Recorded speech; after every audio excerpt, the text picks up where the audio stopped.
बच्चों, Radhe Radhe. Mathematical tool के 4th lecture पे हम लोग आ चुके हैं बच्चों।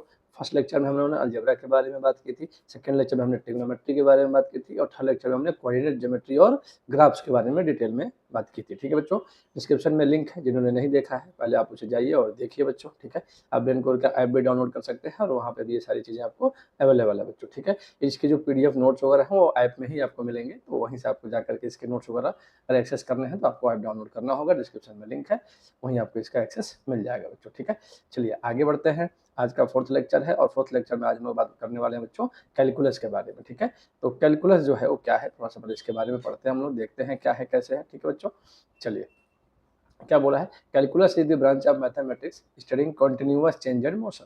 It serve as the mathematical backbone for the engineering, physics and economics. तो बेसिकली बच्चों आप लोग को एक बात समझ में आनी चाहिए, सीधी सी बात में, फिजिक्स की जो लैंग्वेज है वो तो मैथ है, लेकिन उसमें जो फिजिक्स में जो कैलकुलस है वो इसका बैकबोन ही है। आप समझिए, कैलकुलस से बहुत आसानी से फिजिक्स को समझ पाते हैं बच्चों, और ये स्टैटिक अलजेब्रा और रियल वर्ल्ड में जो है एक ब्रिज की तरह काम करता है। कैसे, इसको दो पार्ट में पढ़ते हैं बच्चों। पहला आपका होता है डिफरेंशियल कैलकुलस और दूसरा है बच्चों आपका इंटीग्रल कैलकुलस। डिफरेंशियल कैलकुलस में क्या, रेट्स पे फोकस करता है, यानी चेंज पे, एक क्वांटिटी चेंज हो रही हो एक दूसरे के रिस्पेक्ट में, तो उसमें जब हम लोग पढ़ते हैं उसको बोलते हैं डिफरेंशियल कैलकुलस। इससे इसकी हेल्प से हम लोग बच्चों देखा लिखा होगा स्लोप्स निकाल सकते हैं, इंस्टेंटेनियस चेंजेस देखते हैं, जैसे आपने इसके बारे में यहाँ पे लिखा है। ठीक है, तो थोड़ा सा आप लोग इसके बारे में समझ सकते हैं बच्चों कि कैसे है क्या है। ठीक है, तो थोड़ा सा मैं एक बार और आपको यहाँ पे बताता हूँ बच्चों थोड़ा सा। ठीक है, प्राइमरी टूल देखिए पूरा आप यहाँ पे पढ़िए, देखिए the primary tool here is the derivative. ठीक है, सेकंड पार्ट होता है बच्चों इसका इंटीग्रल कैलकुलस। इंटीग्रल कैलकुलस में क्या करते हैं, एक्यूमुलेशन पे, एक तरीके से समझिए जोड़ने पे काम करते हैं। It is use to calculate volume, distances, area under the curve, ये सारी चीजें हम लोग इससे कैलकुलेट करते हैं बच्चों। ठीक है, ये भी इंटीग्रेशन कहलाता है। यानी कुल मिलके कैलकुलस क्या है बच्चों, एक स्टैटिक अलजेब्रा में और एक डायनेमिक कैलकुलेशंस के बीच का ब्रिज का काम करता है। कैसे समझिए, जैसे मैंने कुछ लिखा बच्चों, जैसे मैंने यहाँ पे लिखा d/dx और यहाँ पे मैंने कुछ लिखा फंक्शन, एक हमारा यहाँ पे फंक्शन है, मान लीजिए बॉक्स है। ठीक है, तो अब इसको पढ़ोगे कैसे, differentiation of this box with respect to x। ये क्या लिखा है बच्चों, डिफरेंशिएशन ऑफ बॉक्स, यानी जो ये बॉक्स बना था उसका विद रिस्पेक्ट टू x। अब समझिएगा बच्चों, ये जो बॉक्स है एक ये फंक्शन होगा, ये क्या होगा बच्चों, एक फंक्शन होगा, एक फंक्शन होगा। और फंक्शन कैसा, अलजेब्रिक फंक्शन, ट्रिग्नोमेट्रिक फंक्शन, इस तरीके की चीजें इसमें होती है, एक फंक्शन होगा, हाँ या ना। अब इस फंक्शन का जो वेरिएबल होगा, पहले लेक्चर अगर पढ़ा होगा तो मैंने आपको समझाया होगा बच्चों इसमें कि फंक्शन का एक वेरिएबल होता है जिसकी वैल्यू हम लोग कैलकुलेट करते हैं अक्सर कैलकुलेशंस में। उस फंक्शन का जो वेरिएबल होगा वो x होगा। ये बात समझिए, क्या कहना चाह रहा है, वेरिएबल ऑफ फंक्शन क्या होगा, x होगा, तभी ये इसको डिफरेंशिएट करेगा। क्या ये वेरिएबल अलग होता है डिफरेंशिएशन नहीं हो सकता, बिल्कुल हो सकता है बच्चों, लेकिन वो मैथमेटिक्स का पार्ट है, वो मैथ वाले बच्चों को बताया जाता है, जिसको हम लोग जो है पैरामेट्रिक डिफरेंशिएशन बोलते हैं उसे। ठीक है, तो हमें उसके बारे में बात नहीं करना, फिजिक्स में हमको किस बारे में पढ़ना है, समझ में आ रही है बात। जैसे मान लीजिए मैंने लिखा है dp/dx, इसको पढ़िए क्या लिखा है, डिफरेंशिएशन ऑफ दिस, ऊपर वाले डी, अच्छा ऊपर वाले डी के साथ क्या लिखा है p, तो differentiation of p with respect to x। चलिए ये क्या लिखा है बच्चों, dz/dt, differentiation of z with respect to t। इसको पढ़िए क्या लिखा है, differentiation of z with respect to. देखिए इसको मैथमेटिक्स में पढ़ रहा है, इसको मैथमेटिक्स में पढ़ रहा है। ठीक है, फिजिक्स में पढ़ना होगा तो क्या, रेट चेंज ऑफ जेड पढ़ेंगे, इसको क्या पढ़ेंगे, रेट चेंज पढ़ेंगे। ठीक है, इसको क्या पढ़ेंगे, ग्रेडियंट पी पढ़ेंगे। ग्रेडियंट डिस्टेंस के रिस्पेक्ट में करते हैं तो ग्रेडियंट पढ़ते हैं, टाइम के रिस्पेक्ट में पढ़ते हैं तो रेट पढ़ते हैं। फिलहाल अभी हम लोग को मैथमेटिकल पे ध्यान देना है बच्चों, तो क्या लिखा है, differentiation of Z with respect to T. अच्छा, इसमें से बच्चों देखिएगा ये जो लिखा है d/dt है या फिर d/dx है, इस पूरे को ऑपरेटर बोलते हैं। क्या बोलते हैं बच्चों, ऑपरेटर। ये ऑपरेट करेगा, किसको ऑपरेट करेगा, जो यहाँ पे फंक्शन लिखा होगा। अच्छा, इस फंक्शन का वेरिएबल क्या होगा, इस फंक्शन का वेरिएबल वही होगा बच्चों जो आप लोगों का, जिसके रिस्पेक्ट में आप लोग ये काम करने वाले हैं। ठीक है, अगर कुछ और हुआ तो ये डिफरेंशिएशन परफॉर्म नहीं होगा। फिलहाल के लिए आप इतना समझ लीजिए इस बात को। ठीक है बच्चों, तो मुझे उम्मीद है कि ये बात, चलिए एक चीज और पढ़ के बताइए, ये क्या लिखा है, dv/dt, इसको क्या पढ़ेंगे, dv/dt यानी change in velocity upon change in time.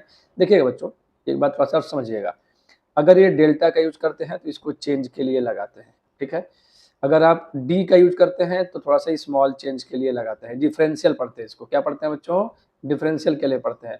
और अगर डेल लगाते हैं तो और भी स्मॉल चेंज, और भी स्मॉल चेंज, जिसको हम लोग पार्शियल डिफरेंशियल बोलते हैं। क्या बोलते हैं बच्चों? पार्शियल डिफरेंशिएशन, पार्शियल डिफरेंशियल बोलते हैं, ठीक है। यानी ये और भी छोटे के लिए यूज करते हैं। फिलहाल हम डी यूज कर रहे हैं, मतलब छोटा क्वांटिटी है, ठीक है। तो चेंज इन यानी कि थोड़ा सा चेंज, और थोड़ा सा टाइम के रिस्पेक्ट में, यानी किसके रिस्पेक्ट में? टाइम के, यानी जब टाइम चेंज हो रहा है तब डीवी चेंज हो रहा है। समझिएगा इस बात को। इसको और कैसे पढ़ते हैं बच्चों? डीवी मतलब चेंज इन वेलोसिटी, लेकिन कब? जब टाइम चेंज होगा तब। इसको पढ़िए, क्या लिखा है? चेंज इन पी कब? जब चेंज इन एक्स होगा तब। यानी कि एक तरीके से कह सकते हैं कि जो वी है, जो पी है, जो जेड है, ये डिपेंडेंट वेरिएबल है, और ये जो नीचे डी के साथ लिखा है बच्चों, इंडिपेंडेंट वेरिएबल है। कई बार बच्चे इसको डी अलग समझते हैं, वी अलग समझते हैं, डी नहीं, ये डी बाई डी टी एक साथ है बच्चों। इसी को बोलते हैं ऑपरेटर। देखिए आप बताया मैंने, क्या बोलते हैं? ऑपरेटर। हाँ या ना? क्या ये बात समझ में आ रही है सबको? क्लियर है बच्चों? ठीक है, यहाँ तक सबको समझ में आ रही है बात? चलिए अब इसको जरा पढ़ते हैं। क्या लिखा है? डीवी बाई डी टी, यानी कि differentiation of V with respect to T, differentiation of V with respect to T, ऐसे पढ़ेंगे। जैसे देखिए ये लिखा है D A by D T, पढ़िए क्या लिखा है? Differentiation of A with respect to T. क्या ठीक बात है?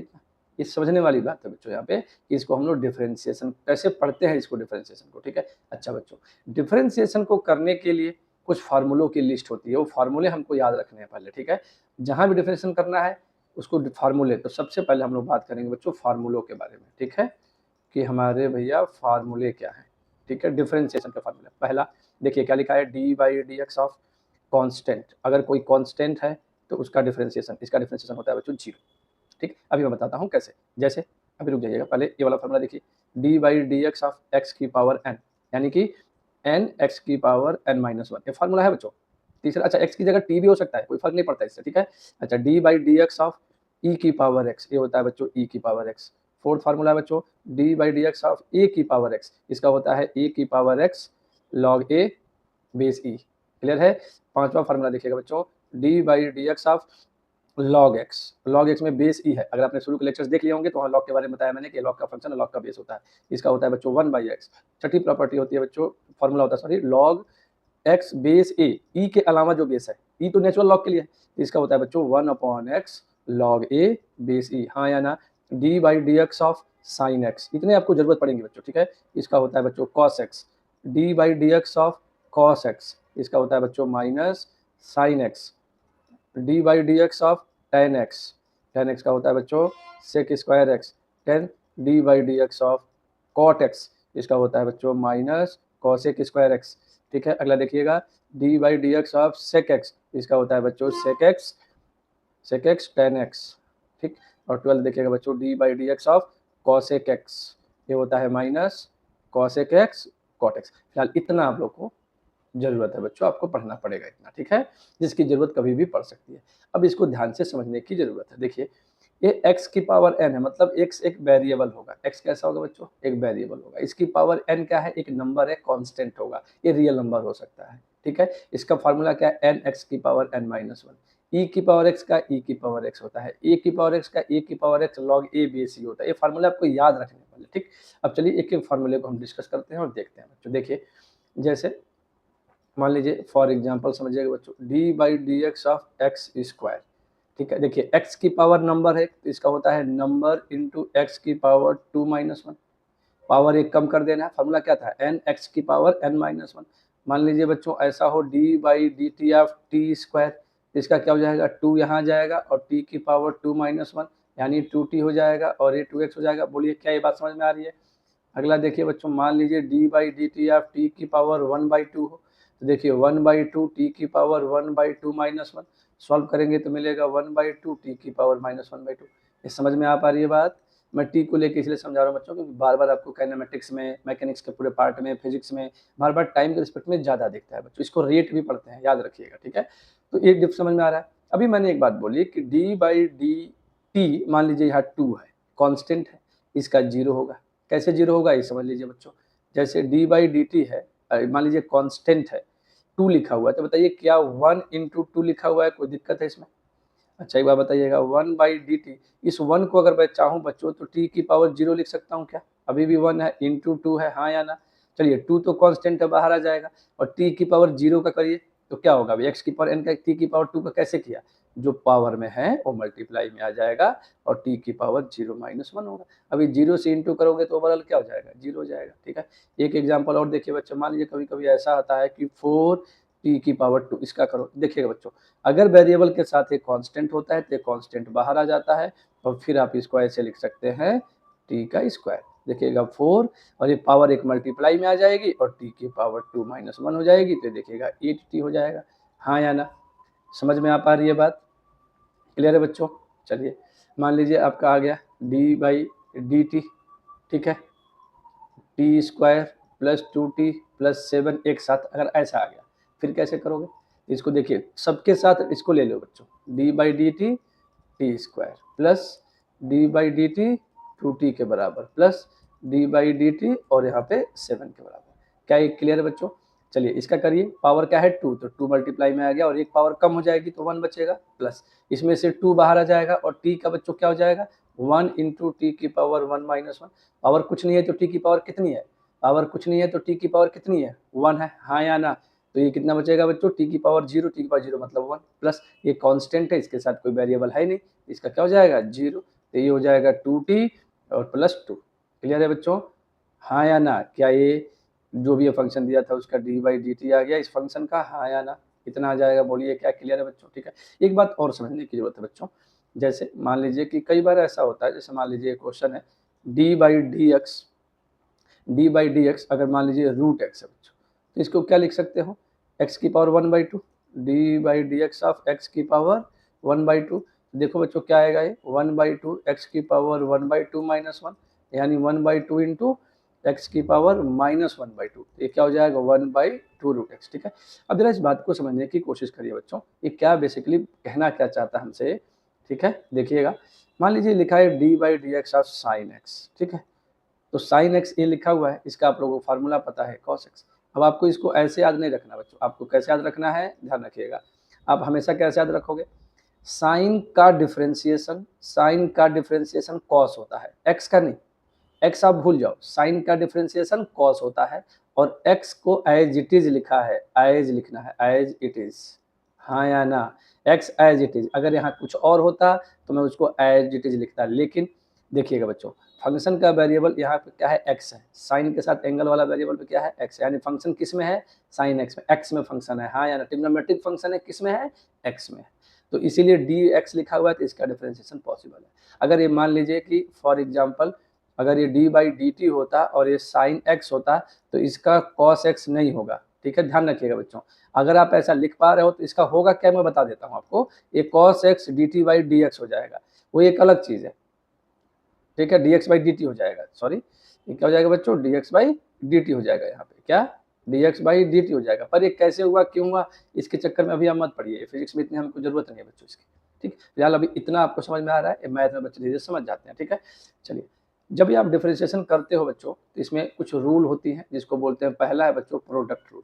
अब ये कहाँ काम आएगा अभी मैं आपको बताता हूँ बच्चों, प्रोडक्ट रूल, पहले आप प्रोडक्ट रूल सीखिए। प्रोडक्ट रूल ये कहता है कि अगर y equal to u into V दो फंक्शन है तो dy/dx अगर आपको निकालना हो x के रिस्पेक्ट में, तो देखिए अगर इसको पहला मान लो इसको दूसरा मान लो, तो पहला फंक्शन एज इट इज, दूसरे का यानी पहला फंक्शन क्या है बच्चों u है, तो u यहाँ पे as it is dv/dx plus दूसरा function as it is du/dx। ठीक है, दूसरा होता है बच्चों कोशिएंट रूल, क्या चीज़, कोशिएंट रूल, और कोशिएंट रूल क्या कहता है बच्चों, अगर y इक्वल टू u/v है, ध्यान दीजिएगा y इक्वल टू u/v है, तो dy/dx इक्वल टू, देखिए इसको डिनोमिनेटर ये न्यूमरेटर है, ठीक है, तो denominator as it is differentiation of numerator minus numerator as it is differentiation of denominator upon denominator का होल स्क्वायर, ये कहलाता है dy/dx, हाँ या ना। ठीक है बच्चों, एक और होता है बच्चों जिसको बोलते हैं चेन रूल।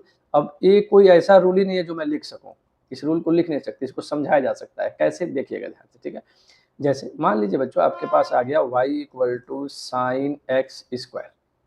अब देखिए चेन रूल समझने की कोशिश करिए बच्चों, डिफरेंशिएशन के हर सवाल में जब भी आप डिफरेंशिएशन अप्लाई करते हो तो निश्चित तौर पे बच्चों चेन रूल लगता ही लगता है, ऐसा नहीं हो सकता कि चेन रूल ना लग रहा हो। ठीक है, बस सवाल ये है कि मुझे पता है कि नहीं, ये कब लगा। ठीक, देखिएगा जैसे मैंने लिखा बच्चों d y over d x equal to, अभी मैंने आपको कैसे पढ़ना सिखाया, साइन का डिफरेंशिएशन कॉस होता है, साइन का डिफरेंशिएशन कॉस, तो मैंने देखो बच्चों कॉस लिखा और एक्स की जगह एक्स स्क्वायर है तो x square as it is लिख दिया। क्लियर। अब साइन के आगे बढ़ो, क्या मिला, एक्स स्क्वायर, एक्स स्क्वायर का क्या हो जाएगा 2x, कैसे, अभी एक्स की पावर n का कैसे किया हो, एन एक्स की पावर n माइनस वन, हाँ या ना, क्लियर है ये बात बच्चों। तो अगर मैं बोलूँ तो ये बात समझ में आ पा रही है, चेन रूल, आपने हर सवाल में चेन रूल लगा दिया, लेकिन आपको कभी वो बात पता नहीं चली, बस वो सही हो गया आपका आंसर। अब यहाँ पे नहीं लगाएंगे तो काम गड़बड़ हो जाएगा। क्या ये बात सबको क्लियर है बच्चों?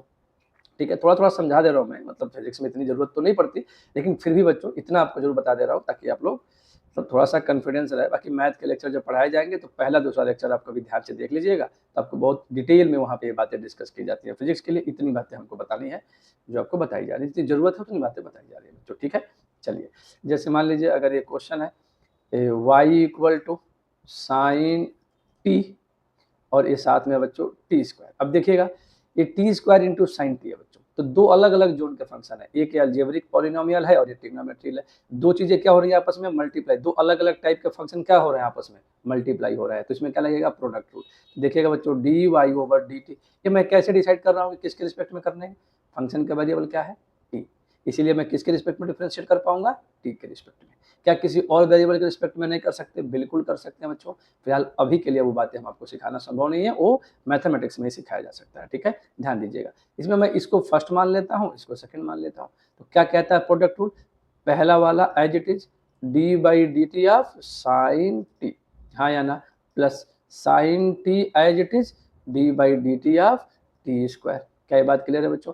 चलिए सॉल्व कर दीजिए, t square as it is, sine t का क्या हो जाएगा, कॉस टी, साइन का कॉस, टी की जगह टी, और टी का कीजिए, टी का डिफरेंशिएशन क्या होगा, वन, टी का डिफरेंस, जैसे देखिए ना D by D T T लिखा है तो टी की पावर वन, कई बार बच्चे समझते हैं डी टी से डी टी कट गया, ऊपर वाले डी टी से नीचे वाले डी टी कट गया, तब ये ठीक बात नहीं है। ठीक है, इसको एक्स की पावर एन की तरह सोचिए, तो वन इंटू टी की पावर वन माइनस वन, तो वन इंटू टी की पावर जीरो यानी वन, तो वन इंटू वन दो वन, हाँ या ना, नहीं, वन इंटू वन वन।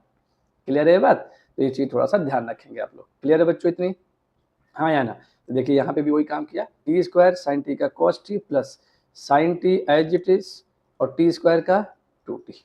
बोलिए क्या ये बात समझ में आ रही है? तो मैंने d y by D t निकाल दिया, हाँ या ना? तो क्या डिफरेंशिएशन पढ़ना सीख पाए? चलिए एक बार थोड़ा सा और इसको पीछे जो पढ़े उसको एक बार और दोहराइए जरा। ये D P by D T लिखा है, पढ़िए मैथमेटिकली क्या लिखा है, डिफरेंशिएशन ऑफ दिस, ऊपर वाले डी के साथ जो लिखा होता है बच्चों उसका differentiation with respect to t. तो इसको क्या पढ़ोगे, differentiation of p with respect to T, differentiation of p with respect to t, हाँ या ना? ठीक है, ये क्वेश्चन और ले लेते हैं बच्चों, y equal to t upon sine t, t square upon sine t. देखिए दोनों फंक्शन कैसे हैं बच्चे, आपस में डिवाइड हो रहा है, तो मुझे निकालना है d y by D t. तो मैंने क्या सिखाया था अभी, डिनोमिनेटर एज इट इज, तो देखिए denominator as it is d by D T of T square minus numerator as it is d by D T of denominator, तो sine t, और अपॉन में बच्चों क्या आ गया, साइन टी का होल स्क्वायर। चलिए कर दीजिए डिफरेंशिएट, साइन टी तो एज इट इज रहेगा, हाँ या ना, और टी स्क्वायर का कितना हो जाएगा two t minus t square as it is sine t का कॉस टी, और अपॉन में बच्चों साइन टी का होल स्क्वायर। क्या ये बात समझ में आ रही है? डिफरेंशिएशन आपको समझ में आ पा रही है बात बच्चों? ठीक है, फार्मूले जो लिखाए गए हैं वो बिल्कुल याद रखिएगा, उसकी बार बार जरूरत पड़ेगी आपको। ठीक है, चलिए बच्चों, तो डिफरेंशिएशन से हम लोग रेट पढ़े, आप देख रहे हैं रेट पढ़ रहे हैं हम लोग, बार बार टाइम के रिस्पेक्ट में निकाला तो क्या निकाला, रेट ही तो निकाल रहे हो आप, कितना जल्दी वाई चेंज होगा जब एक्स चेंज हो रहा हो, इसी को तो रेट कहते हैं। कोई चीज बदल रही हो, जब एक चीज बदल रही हो सामने से, तो उसके पे डिपेंडेंट है उसका चेंज। ठीक है, इसी को रेट की तरह पढ़ते हैं हम लोग, टाइम के रिस्पेक्ट में पढ़ते हैं, जनरली रेट पढ़ते हैं हम लोग। तो मुझे उम्मीद है ये बात आप लोग को क्लियर होगी, हाँ या ना? इतनी बात सबको क्लियर है, समझ में आ पा रही है क्या बात है? ठीक है बच्चों, इतना, हाँ या ना, क्लियर है? चलिए तो अब हम लोग थोड़ा सा देखते हैं बच्चों इसको कि कैसे है क्या है। ठीक है, चलिए अब हमारा नेक्स्ट क्वेश्चन है बच्चों, जो मतलब हम लोग को अब नेक्स्ट क्वेश्चन, जरा आप इसे ट्राई करिएगा, कुछ क्वेश्चंस मैं दे रहा हूँ बच्चों। Y equal to three t square minus two t plus five, इसे आप ट्राई करिए, जो भी आएगा आप देखिएगा बच्चों। ठीक है, इसके बाद चलते हैं बच्चों हम लोग इंटीग्रेशन पे, किस पे चलते हैं बच्चों, इंटीग्रेशन पे। अब इंटीग्रेशन क्या है बच्चों, एक्यूमुलेशन के लिए पढ़ते हैं हम लोग, जोड़ने के लिए, जनरली फिजिक्स में जोड़ने के काम आता है। तो इसको कैसे करते हैं उसके पहले इसके फार्मूले देख लेते हैं। इसमें भी बच्चों फार्मूले हैं। फार्मूले क्या कहते हैं भैया, पहला है फार्मूला इंटीग्रेशन का बच्चों, ये सिंबल है, ये इंटीग्रेशन का सिंबल है। और मान लीजिए x की पावर n और dx है। इसमें भी क्या है बच्चों, ये जो होता है dx ऑपरेटर है, ये इंटीग्रेशन का सिंबल है। ये क्या है बच्चों, सिंबल है किसका, इंटीग्रेशन का। ये क्या है, इसका ऑपरेटर है, ये इसको ऑपरेट करेगा। और ये हमारा फंक्शन है बच्चों जिसको ये ऑपरेट करेगा। ठीक है, तो ये पूरा इंटीग्रेशन एक साथ बोला जाता है। ठीक, तो चलिए पहला फार्मूला है, आप इसको देखिए। इसका फार्मूला क्या होगा, x की power n+1 upon n+1 plus सी। अभी प्लस सी क्या है बच्चों, एक इसको हम लोग इंटीग्रल कांस्टेंट बोलते हैं, इंटीग्रेशन कांस्टेंट बोलते हैं। मैथ वाले बच्चों को समझा जाता है, आपको इसकी बहुत जरूरत यहाँ पे नहीं है, बस आप लिख लीजिए अभी। ठीक है, इंटीग्रेशन ऑफ e की पावर x dx, ये e की पावर x प्लस सी हो जाएगा। तीसरी बात बच्चों, इंटीग्रेशन ऑफ साइन x, ये हो जाता है बच्चों माइनस कॉस के, डिफ्रेंसिएशन को उल्टा है। फोर्थ बच्चों, अगर ये मैं कहूँ कॉस x dx, अच्छा सबके साथ dx लगा हुआ है बच्चों, तो ये हो जाएगा साइन x प्लस सी। कुछ फार्मूले जो जरूरत है उसी को बता रहा हूँ बच्चों। ठीक है, पांचवी देखिएगा, अगर इंटीग्रेशन ऑफ के dx है, के कांस्टेंट है, इसका सिंपल kx हो जाता है। ठीक है, इतनी बात सबको समझ में आ रही है। ठीक, अच्छा बच्चों ये फार्मूले हैं, थोड़ा सा फिर से देखिए। x की पावर n का, x की power n+1 upon n+1, e की पावर x का, e की पावर x, साइन x का इतना। ठीक है, cos x dx का, साइन x dx। ठीक है, तो ये थोड़ी सी बातें हैं जिसको ध्यान रखिएगा। ठीक है ना, चलिए बच्चों अब थोड़ा सा इंटीग्रेशन को और समझने की कोशिश करते हैं कि ऐसा क्या है इंटीग्रेशन में। ठीक है, तो चलिए बच्चों देखते हैं। ठीक है, इंटीग्रेशन जब भी हम करते हैं बच्चों, किसी भी मतलब जब भी आप कोई इंटीग्रेशन करोगे ना, तो यहाँ पे एक लिखा होगा a और यहाँ लिखा होगा b। ये है बच्चों लोअर लिमिट, ए को क्या बोलते हैं, लोअर लिमिट। ठीक, और इसको बोलते हैं अपर लिमिट। क्या बोलते हैं बच्चों, अपर लिमिट। क्या ये बात याद रहेगी, इसको बोलते हैं लोअर लिमिट, इसको बोलते हैं अपर लिमिट। ये वैल्यूज किसकी है, जो ये ऑपरेटर का वेरिएबल, ऑपरेटर का वेरिएबल क्या है dx, और यहाँ पे मान लीजिए fx है। तो a और b किसकी वैल्यूज हैं, a और b किसकी वैल्यूज हैं, x की वैल्यूज है, x की वैल्यूज है, यानी x की लोअर वैल्यू कितनी है, यानी कि इनिशियल वैल्यू। इसको ऐसे क्या बोल सकते हैं बच्चों, इनिशियल वैल्यू। ठीक, और इसको क्या बोलते हैं बच्चों, फाइनल वैल्यू। क्या बोलते हैं, फाइनल वैल्यू। हाँ या ना, तो ये पूरे इंटीग्रेशन का सिस्टम समझ में आ रहा है आप लोग को कैसे है, आप लोग के एग्जाम में कैसे आएगा, ध्यान से समझिएगा। तो जैसे ही आप थोड़ा सा इसको यहाँ पे समझिए बच्चों, मान लीजिए आपके पास है fx dx, ठीक, और यहाँ से a से b है, तो आपका इंटीग्रेशन करके जो आया वो मान लीजिए आया f'(x), और इसको ऐसे लिखते हैं बच्चों a से b। ठीक, अभी मैं एग्जांपल से बताऊंगा आपको। फिर क्या करते हैं बच्चों, इस f' में x की जगह पहले अपर लिमिट रखते हैं, फिर माइनस लगाते हैं और लोअर लिमिट रखते हैं x की जगह पे। x की जगह पे क्यों, क्योंकि वैल्यू किसकी रखे थे और b किसकी वैल्यू है, जो इसके साथ लिखा है ऑपरेटर, इसकी, ये जो ऑपरेटर है, ये जो ऑपरेटर है इसका वेरिएबल x दिख रहा है, हाँ या ना, यही फंक्शन का भी वेरिएबल होना चाहिए। ठीक है, और तभी जाकर के हम इस सवाल को कर पाएंगे बच्चों। ठीक है, जरा ध्यान दीजिएगा, एक एग्जाम्पल के थ्रू आप इस बात को समझने की कोशिश करिए बच्चों। ठीक है, जरा गौर करिएगा। जैसे मान लीजिए मैंने कहा x² dx, पहले इसको इंटीग्रेशन करना सीखिए। ठीक, तो इंटीग्रेशन करना जब आप सीखेंगे बच्चों, तो ये क्या होगा, इसका इंटीग्रेशन x की पावर n+1 यानी 2+1, और इतना ही नीचे लिख देना है, प्लस सी लगा देना है। सॉल्व कर लेंगे तो क्या मिलेगा, x³ 3 + c।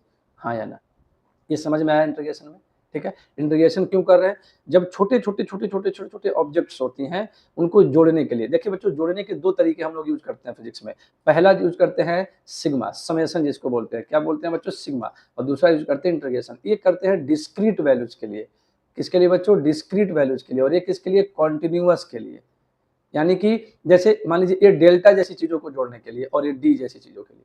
ठीक है, जैसे आप कोई भी आपका पेन है, देखिए कॉन्टिन्यूअस है, इसकी ज्योमेट्री निकालनी हो, इसकी एरिया निकालना हो, इसको जोड़ना हो, तो हम लोग इंटीग्रेशन का इस्तेमाल करते हैं। अब मान लीजिए कि इसको पढ़ना क्यों है, तो इसको पढ़ना इसलिए है बच्चों, क्योंकि बार बार जैसे अभी आपने किसी को डिफ्रेंशिएट किया, मैंने कहा जैसे मान लो एक क्वांटिटी है dp, मैंने कहा इसका टोटल बताओ, ये dp क्या होगा, p का एक छोटा सा पार्ट होगा।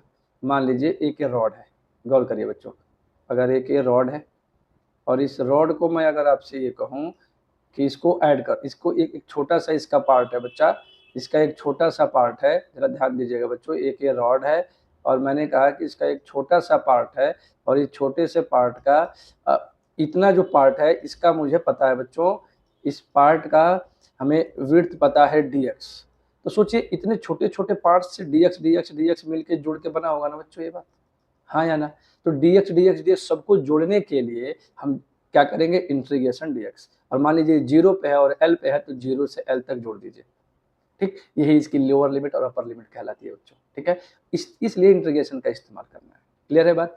अब चलिए कुछ क्वेश्चन से हम बातों को समझने की कोशिश करते हैं बच्चों। जैसे मान लीजिए मैंने लिखा t² dt और ये हो गया 1 से लेके 2 तक, इसकी वैल्यू बताओ। तो चलो पहले फार्मूला लगाओ।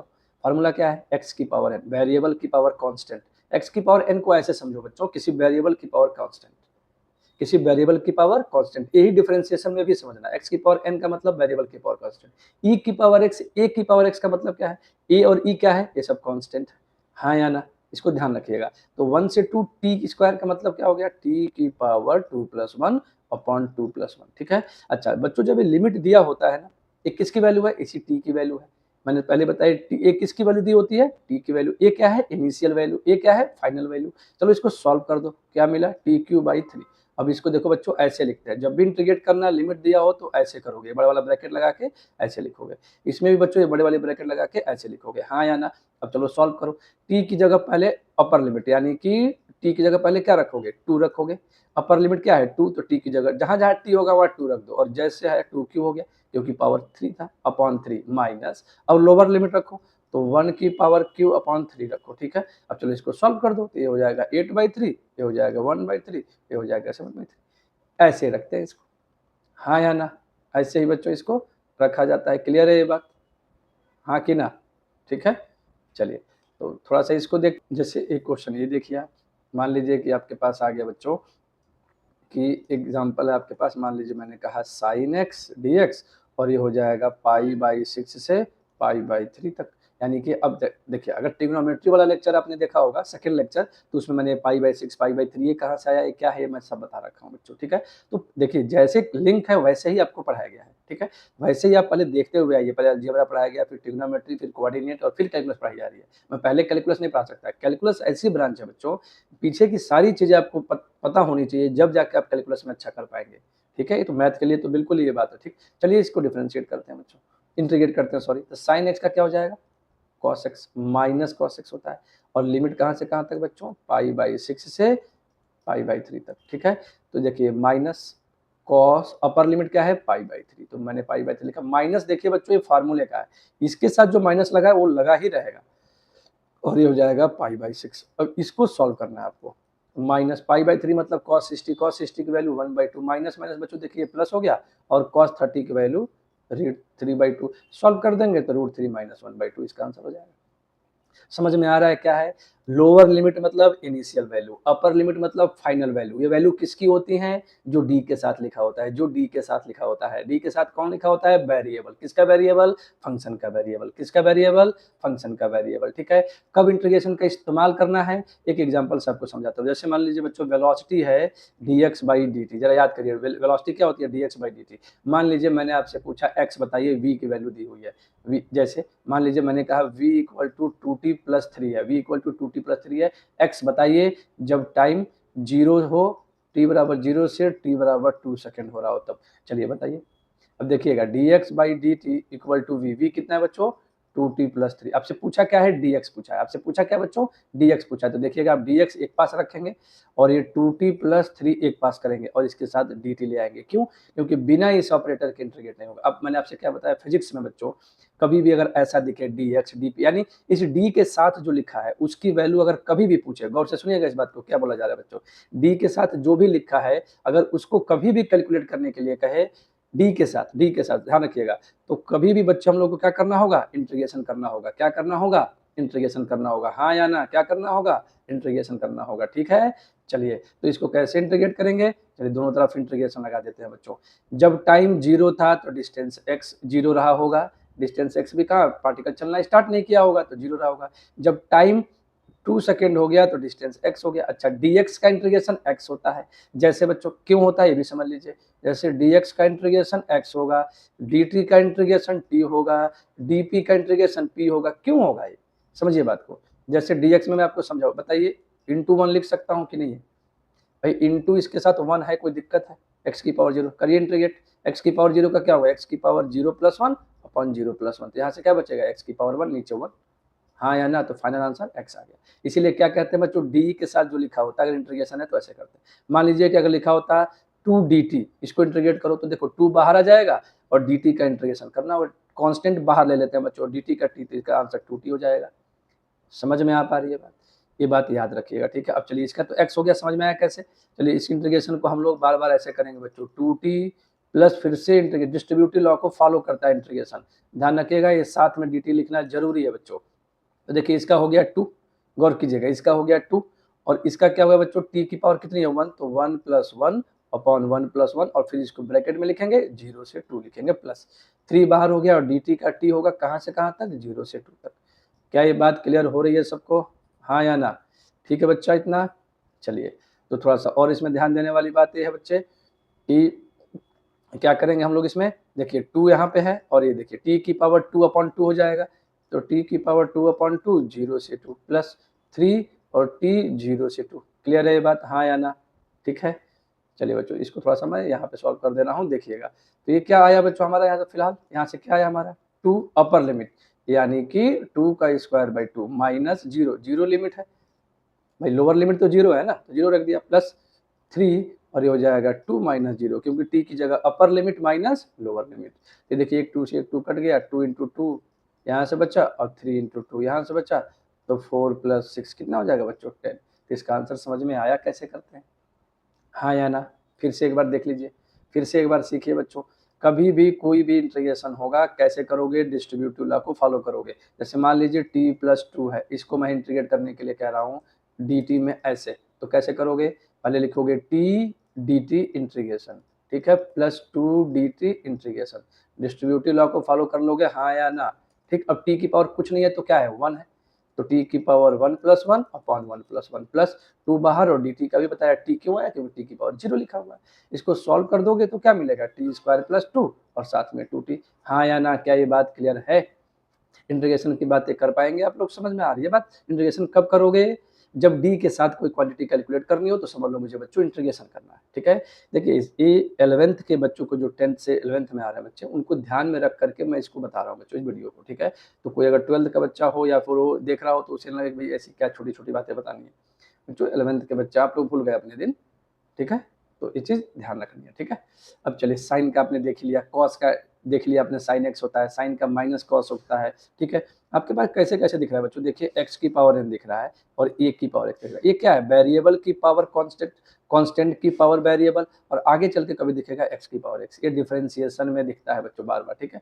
ये 3 तरीके के आपको एक्सपोनेंट टाइप के फंक्शन दिखते हैं जिसमें पावर दिखती है, ठीक है। इसको याद रखिएगा किसमें क्या अंतर है, ये एक कांस्टेंट है बच्चों, ये क्या एक कांस्टेंट है। जैसे मान लीजिए मैंने बोला 2 की पावर x है, तो 2 की पावर x का डिफरेंशिएशन कर दीजिए, तो ये कैसे करेंगे, 2 की पावर x का 2 की पावर x और साथ में log 2 बेस ही, ये फार्मूला आपको पीछे बताया गया। a की पावर x का क्या था, a की पावर x log a की जगह क्या है 2, तो 2 लिया, बेस ही लिया, हाँ या ना, इतनी बात समझ में आ रही है। डिफरेंशिएशन कैसे करेंगे, इंटीग्रेशन कैसे करेंगे, ठीक है बच्चों, क्लियर है बात, हाँ।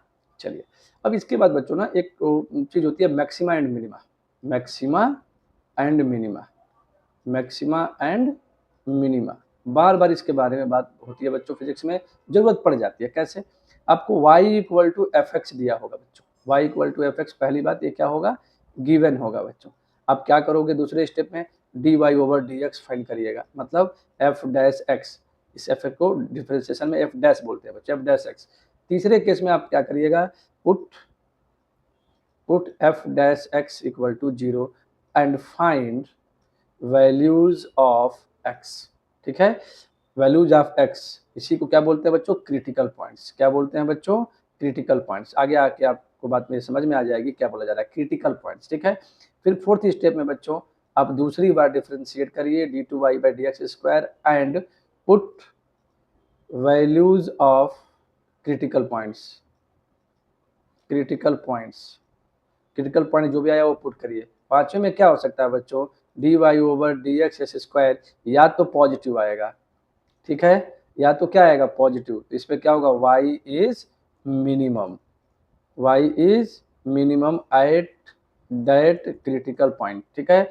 और अगर if d two y over d x s square less than 0 आया, y is maximum at, maximum ध्यान रखिएगा बच्चों, maximum at that critical point, हाँ या ना। ये क्या कहा जा रहा है, बात को समझिएगा बच्चों। कई बार क्या होता है कि मैक्सिमम और मिनिमम की बातें करने को कहता है, क्या कहते हैं बच्चों, आपको हमेशा एक फंक्शन दिया होगा fx, ठीक है, ध्यान से सुनिएगा। आप उसको पहली बार डिफरेंशिएट कर देंगे, किसके रिस्पेक्ट में डिफरेंशिएट करेंगे, वो फंक्शन का वेरिएबल आपको समझ में आ जाता है वहाँ पे कि किसको मैक्सिमम मिनिमा करना है। डिफरेंशिएट करने के बाद आप उसको जीरो पुट करेंगे, जैसे ही जीरो पुट करेंगे उस वेरिएबल की कोई ना कोई वैल्यू मिलेगी आपको, वो जो वैल्यू मिलती है बच्चों उसका नाम है क्रिटिकल पॉइंट। उसका क्या नाम है, क्रिटिकल पॉइंट। जो भी वेरिएबल मिलेगी उसका नाम क्या होगा, क्रिटिकल पॉइंट। क्या होगा बच्चों, क्रिटिकल पॉइंट, ठीक है। अब फिर से डबल डेरिवेटिव करेंगे, मतलब दूसरी बार डिफरेंशिएट करिएगा, जो एक बार कर चुके होंगे उसी को दूसरी बार करिएगा, और दूसरी बार करने के बाद जो भी आएगा उसको आप पुट कर दीजिएगा और आपको मैक्सिमम मिनिमम मिल जाएगा। जैसे मान लीजिए मैंने फॉर एग्जांपल अगर एक क्वेश्चन लो बच्चों, आपके मैंने बोला कि y equal to 3x square minus 2x plus 5, इसकी मैक्सिमम या मिनिमम जो भी हो उसकी वैल्यू बताइए। देखिए बच्चों पहला स्टेप क्या है, dy ओवर dx की वैल्यू निकालना। मैंने इसको किया, देखिए 3 है और आपस में 2 है तो हो जाएगा 6x और इसका हो जाएगा -2। पीछे हम सीख चुके हैं 5 का 0 होगा, क्यों, 3 बाहर लोगे x स्क्वायर का क्या होगा, 2 मल्टीप्लाई में आएगा और एक पावर कम होगा, 2 मल्टीप्लाई में आएगा और एक पावर कम होगा, क्या एक होगा, हाँ या ना। दूसरे स्टेप में क्या करना है बच्चों, dy ओवर dx, यहाँ पे लिखते हैं बच्चों हम लोग for maxima minima dy over dx equal to 0, तो 6x माइनस 2 इक्वल टू 0, तो x इक्वल टू 2/6 यानी 1/3, ये की वैल्यू मिली, ठीक। अब बच्चों देखिएगा d2y over dx x square, यानी कि ये इक्वेशन 1 थी, ये इक्वेशन 2 थी। क्लियर है बच्चों, थोड़ा सा सीखिए इसको, फिजिक्स में कई बार ये बहुत काम आता है बच्चों। दूसरी वैल्यू निकाली, ठीक है। अच्छा अब डबल डेरिवेटिव करिए, तो डबल डेरिवेटिव यहाँ से क्या मिलेगा, केवल 6 मिलेगा। गौर कीजिएगा डबल डेरिवेटिव क्या मिलेगा, केवल 6 मिलेगा। अब d2y over dx x square at x equal to 1/3, क्या इसमें x है, नहीं है तो 6 का 6 ही रहेगा। क्या ये पॉजिटिव आया, पॉजिटिव आया, इसका मतलब y is minimum at x equal to 1/3। Clear है बात, हाँ या ना, क्या ये पॉइंट क्लियर है बच्चों। चलिए एक क्वेश्चन, सारी बातें सबको क्लियर होंगी, ठीक है, मैं उम्मीद करता हूँ सारी बातें सबको क्लियर होंगी, ठीक है। डिफरेंशिएशन को एक बार और ध्यान से सुनिएगा बच्चों, एक बार यहाँ सुनिए, बार बार उसको देखिए, बस पढ़ने के तरीके को सीखिए। जब 2 4 5 10 सवाल करेंगे ना खुद से, तब आपकी चीज़ें क्लियर होंगी, ऐसे हवा में क्लियर नहीं होने वाली है, ठीक है। तो थोड़ा सा मैं उम्मीद करता हूँ कि आप लोग इन चीज़ों को थोड़ा सा ध्यान देंगे और देखने की कोशिश करेंगे। कुछ सवाल मैं दे रहा हूँ, मैं उम्मीद करता हूँ कि आप लोग इसको डिफ्रेंशिएट करेंगे। 3t square minus 2t plus 7 dv by dt बताइए, इसमें dv बाई dt बताइएगा आप लोग इसमें, ठीक है। बस केवल डिफ्रेंशिएट करके छोड़ दीजिए। मैंने एक दिया acceleration a equal to t cube minus 2t square plus 7t minus 5, इसमें आप da बाई dt बताइए मुझे बच्चों। तीसरा है बच्चों y equal to x cube plus 7x square minus 7x plus 8, इसमें आप लोग मुझे dy ओवर dx बता दीजिए बच्चे, ठीक है। करके ये देखना है आपको, ठीक है। दिक्कत आएगी, जो बच्चे ऑफलाइन आते हैं वहाँ करके इन चीज़ों को पूछ सकते हैं, ठीक है, अगर किसी में भी दिक्कत है, ठीक है। चलिए बच्चों एक मैंने आपको दिया v equal to t square minus 2t plus 5, ठीक है। आप इसको इंटीग्रेट करिए, क्या करिएगा, इंटीग्रेट करिएगा, यानी आपको बताना है v dt की वैल्यू, यानी v की वैल्यू रख दीजिए और इसको इंटीग्रेट करिए। इंटीग्रेट करके आप ये बातें बताएंगे मुझे, हाँ या ना, ठीक है। अच्छा ध्यान रखिएगा, ये पावर कभी फ्रैक्शन में भी होते हैं बच्चों। जैसे 5th क्वेश्चन में मैंने आपको बोला कि v इक्वल टू टी की पावर 3/2 माइनस 2t की पावर 1/2 माइनस 3t और प्लस 7, इसको करिए, इसको डिफ्रेंशिएट करिए, dv बाई dt कैलकुलेट करिए, हाँ या ना। तो ये 5 क्वेश्चन हैं जिनको आप लोग करेंगे बच्चों। क्या डिफ्रेंशिएशन पढ़ना सीख पाए आप लोग, हाँ या ना, इंटीग्रेशन सीख पाए आप लोग। मुझे उम्मीद है कि थोड़ी बहुत चीज़ें आप लोगों ने देखी होंगी, सीखी होंगी, और इसको बार बार देखिए, फिर उसके बाद आप लोग लेक्चर्स को देखिएगा, ठीक है बच्चों। और हमारा एक ऐप आता है बच्चों ब्रेन कोर के नाम से, डिस्क्रिप्शन में लिंक होगा, आप लोग इसको डाउनलोड कर सकते हैं, ठीक है बच्चों। टेलीग्राम का भी लिंक होगा बच्चों, टेलीग्राम लिंक है, उसमें भी आप क्लिक करके उस चैनल से ऐड हो जाइए, वहाँ पे वीडियो वगैरह की इन्फॉर्मेशन आपको पहले ही मिल जाती है बच्चों, ठीक है। चलिए अच्छा एक बात और है बच्चों, हमारी जो ऑनलाइन क्लासेज हैं या रिकॉर्डेड लेक्चर्स हैं, उन बैचेज में क्या है बच्चों कि जो भी आसपास के नियर बाई जो स्टूडेंट है हमारे, वो डाउट पूछने और टेस्ट देने हमारे सेंटर तक आ सकते हैं। ये फैसिलिटी है हमारे ऑनलाइन बैचेज में, जो कि हम लोग से पहली बार इसको प्रोवाइड कर रहे हैं, ठीक है बच्चे। तो आप बैचेज ऑनलाइन लेकर के घर पर पढ़ाई कर सकते हैं, जो लोग ऑफलाइन आ रहे हो तो ठीक है। इसी तरीके से जेई की फाउंडेशन, नीट की फाउंडेशन, सब में है बच्चों, तो जो लोग हम पे आते हैं वो फाउंडेशन बैचेज भी अगर लेना चाहते हैं तो वहाँ से ले सकते हैं, और अपने डाउट वगैरह टेस्ट वगैरह आकर के यहाँ बिल्कुल पूछ सकते हैं बच्चों, ठीक है। फीस भी कम होगी और आपकी पढ़ाई बिल्कुल इसी इंटेंसिटी की होगी जैसे ऑफलाइन में होती है, ठीक है। तो मैं उम्मीद करता हूँ आप लोग ऐप डाउनलोड करेंगे, टेलीग्राम से जुड़े रहेंगे और इस पूरी वीडियो को बहुत ध्यान से देखिएगा आप लोग, ठीक है। ध्यान रखिएगा बच्चों, 11th को ध्यान में रख करके ही ये वीडियो बनाया गया है, इसमें नहीं कि मैंने बहुत मैथ सिखाने की कोशिश की है, ऐसी कोई बातचीत नहीं है, ठीक है। चलिए, तो मुझे उम्मीद है आप लोग नोट्स जरूर कंप्लीट करेंगे और 4 के 4 लेक्चर मैथमेटिकल टूल के हैं उसको आप लोग जरूर कंप्लीट करेंगे, ठीक है। आज के लिए इतना ही, बहुत बहुत धन्यवाद।